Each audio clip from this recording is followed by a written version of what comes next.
এটা তো একটা সংগঠনের চলমান প্রক্রিয়া। সাংগঠনিক দায়িত্ব আপনাকে এর আগেও দেখছেন, মহানগরীর দায়িত্বে আমি একসময় জয়েন্ট কনভেনর ছিলাম, মেম্বার সেক্রেটারি ছিলাম, আবার এবার আইনে আমাকে কনভেনর করা হয়েছে, আবার এখন এটা দায়িত্ব আবার আমাকে হয়তো কোথাও না কোথাও দিবে। কাজে সংগঠন যখন যেটা ভালো মনে করে, যাকে যেখানে কাজে ভালো মনে করে তাকে সেখানে দিবে। বিএনপি একটা গণতান্ত্রিক দল এবং বিএনপি গণতন্ত্র ফিরে আনার জন্য, মানুষের ভোটের অধিকার ফিরে আনার জন্য, যেমন আমাকে মহানগরীতে দায়িত্ব দেওয়ার পরে যে ম্রিয়মাণ ছিল সংগঠন, সেটাকে পুনর্জীবিত করা হয়েছে।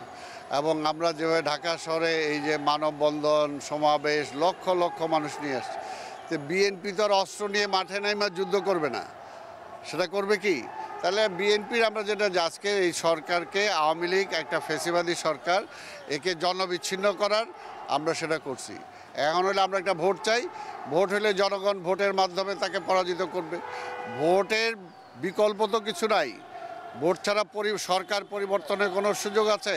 তাই কাজে বিএনপিও ভোটের মাধ্যমেই সরকার পরিবর্তন চায়।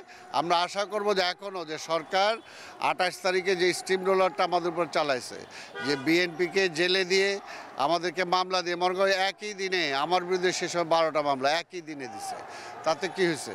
আজকে আমাদের নেতাকর্মীদের জেলে নিতেছে।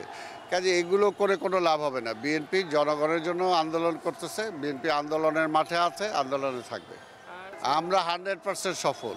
এখন এই সরকারে কোনো লাজ লজ্জা নাই, পরিষ্কার কথা। যদি সেটা থাকতো তাহলে অবশ্যই জনগণের সেন্টিমেন্টের কাছে বোডাউন হইতো।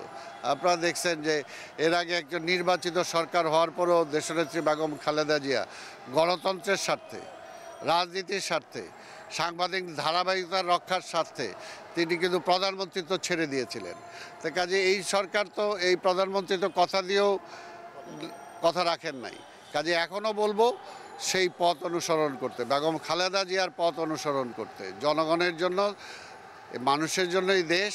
কাজে মানুষ আজকে কি চায়? মানুষের ভোটের অধিকারটা ফেরত চায়, মানুষের সরকার, মানুষ ভোট দিয়ে নির্বাচিত করতে চায়।